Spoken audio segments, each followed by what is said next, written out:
Let's continue our topic. When such characteristics were considered, the fungi were placed in a separate kingdom. जब ये सारे characters जो हमने पीछे पढ़े फायर किंगडम क्लासिफिकेशन में, तो उसके बाद फंगई जो है उसको एक सेपरेट किंगडम जो है वो दिया गया था, kingdom Fungi. All prokaryotic organisms were group together under kingdom Monera. जो सारे प्रोकैरियोटिक ऑर्गेनिजम्स हैं वो किस में ग्रुप किए गए थे? किंगडम मोनीरा में. उसके बाद हम यहाँ पे देखते हैं कि all prokaryotic organisms are grouped together under kingdom Monera and the unicellular eukaryotic organisms were placed in kingdom Protista. जो प्रोकैरियोटिक ऑर्गेनिजम्स हैं वो ग्रुप किए गए थे किंगडम मोनीरा में, और जो यूनिसेल्युलर यूकैरियोटिक ऑर्गेनिजम्स हैं उनको प्लेस किया गया था किंगडम प्रोटिस्टा में. किंगडम प्रोटिस्टा जो है उसमें कौन कौन सा हम देखते हैं? टुगेदर क्लाइमेडोमोनास, क्लोरेला है, अर्लियर प्लेसड इन, ये किस में अर्लियर प्लेस किए गए थे? अलगा में. लेकिन उसके बाद फिर क्या किया गया था?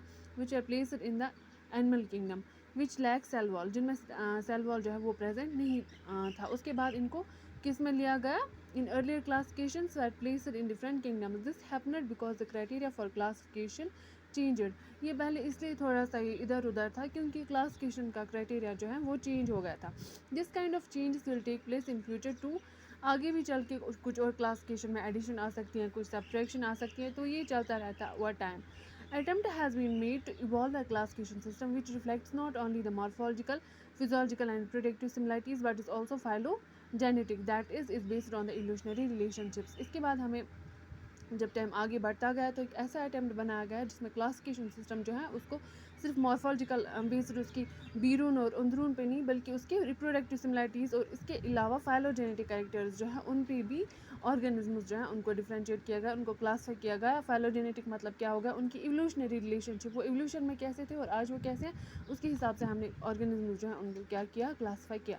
इन this chapter we will study characteristics of kingdom Monera, Protista Fungi और the Whittaker system of classification. इसमें हम देखेंगे इनके जो कैरेक्टर्स हैं वो हम देखेंगे. इसमें the kingdom plant and animal जो है उनको फिर अलग से चैप्टर में हम पढ़ेंगे. इसमें हम फिलहाल हम पढ़ेंगे मोनीरा, प्रोटिस्टा और फंगई को. तो किंगडम मोनीरा जो है इसको हम स्टार्ट करने जा रहे हैं. Bacteria are the sole members of the kingdom Monera. Kingdom Monera में सबसे ज़्यादा कौन देखे जाते हैं? सबसे ज़्यादा बैक्टीरिया देखे जाते हैं. They are the most abundant micro organisms. ये सबसे अबंडेंट माइक्रो ऑर्गेनिजम्स होते हैं बिकॉज बैक्टीरिया जो है वो ऑकर मतलब हर एक जगह हमें देखने को मिलता है. Hundreds of bacteria are present in a handful of soil. अगर हम एक मिट्टी का जो है मिट्टी जो है थोड़ी सी भी लेंगे तो उसमें क्या बहुत सारे बैक्टीरिया जो है वो प्रेजेंट होंगे. They also live in the extreme habitats such as hot springs, deserts, snow and deep oceans where very few other organisms can survive. इनकी सर्वाइवल रेट जो है वो इतनी ज़्यादा होती है कि वो सबसे गर्म से गर्म इलाके में रह सकते हैं, डेजर्ट्स में रह सकते हैं, डीप स्नो में रह सकते हैं, डीप ओशंस में रह सकते हैं, तो ये कहीं पे भी सर्वाइव कर सकते हैं. Many of them live in और on other organisms as parasites. ये दूसरे ऑर्गेनिजम्स पे भी रहते हैं एज पैरासाइट्स और उन पे जो है ये अपना गुजारा कर लेते हैं. उसके बाद यहाँ पे बताया गया है bacteria are grouped under 4 categories based on their shape. The spherical coccus जिसका प्लूरल कोका है, रॉड शेपेड बैसिलस जिसका प्लूरल बैसिला है, एंड कॉमा शेपेड विब्रियम जिसका प्लूरल विब्रियो है, एंड स्पायरल शेपेड स्पायरलम जिसका प्लूरल स्पायरला है, जो कि इन फिगर्स में नीचे दिखाया गया है. तो ये नाम आप सबको याद करना है, ये अकॉर्डिंग टू देयर शेप इनको दिए गए हैं. उसके बाद दो द बैक्टीरिया स्ट्रक्चर जो है वो बहुत ज़्यादा सिंपल होता है. These are very complex behaviour. इनका स्ट्रक्चर सिंपल होने के बावजूद इनका बिहेवियर बहुत ज़्यादा कम्प्लेक्स होता है. Compare to many other organisms bacteria are grouped. जो मतलब बैक्टीरिया है इनकी स्ट्रक्चर जो है बहुत सिंपल होते हैं, लेकिन इनकी बिहेवियर जो है वो कम्प्लेक्स होती है. इनको अगर हम बाकी ऑर्गेनिजम्स के साथ कंपेयर करें तो बैक्टीरिया जो है वो किस में ग्रुप किए गए हैं? ये ग्रुप क्या शो करता है? Most extensive metabolic diversity. इसकी मेटाबॉलिक डाइवर्सिटी जो है वो मोस्ट एक्सटेंसिव होती है. Point to be noted, some of the bacteria are autotrophic, that is they synthesise their own food from inorganic substrates. कुछ बैक्टीरिया जो है वो ऑटोट्रॉफिक होते हैं, वो अपना फूड जो है अपनी जो उनको रोज़मर्रा की ज़िंदगी में जीने के लिए ज़रूरी होता है वो अपना फूड खुद तैयार करते हैं इनऑर्गेनिक सब्सटेंसेस से. और कुछ जो हैं वो फोटोसिंथेटिक ऑटोट्रॉफिक होता है या कीमोसिंथेटिक ऑटोट्रॉफिक होता है. The vast majority of bacteria are heterotrophs, that's they do not synthesise their own food but depend on the other organisms on dead organic matter और फूड. कुछ बैक्टीरिया जो है वो अपना फूड खुद नहीं बनाते हैं, लेकिन वो दूसरे ऑर्गेनिजम्स पे डिपेंड होते हैं। कोई मरा हुआ जानवर होगा, कोई मरा हुआ ऑर्गेनिज्म होगा, कोई डेड डिकेइंग मैटर होगा, तो वो खाना खा के अपनी ज़िंदगी बसर करते हैं। देन आर्की बैक्टीरिया जो है, ये these bacteria are special since they live in some of the most harsh habitats such as extreme salty areas, halophiles, hot springs, थर्माएसिडोफाइल्स जो है, और मार्श एरियाज़, मैथनोजेंस जो हैं वहाँ पे रहते हैं। जो आर्की बैक्टीरिया होते हैं ये सबसे स्पेशल होते हैं क्योंकि ये रहते हैं बहुत ज़्यादा गंदी कंडीशंस में, हार्श हैबिटेट्स में, एक्सट्रीमली साल्ट एरियाज़ में रहते हैं जहाँ पे सबसे ज़्यादा साल्ट प्रेजेंट होता है। हेलोफाइल्स इनको हम बोलते हैं, हॉट स्प्रिंग्स में रहते हैं जहाँ पे गर्मी कभी ख़त्म नहीं होती। थर्माएसिडोफाइल्स जिनको बोलते हैं, एंड मार्शी एरियाज़ मिथेनोजेंस जो हैं उनको हम बोलते हैं। Archie bacteria different from other bacteria, ये जो है ये बाकी बैक्टीरिया से मुख्तलिफ होते हैं। On having a different cell wall, इसका सेल वॉल जो है वो बहुत ज़्यादा डिफरेंट होता है, इसका सेल स्ट्रक्चर डिफरेंट होता है।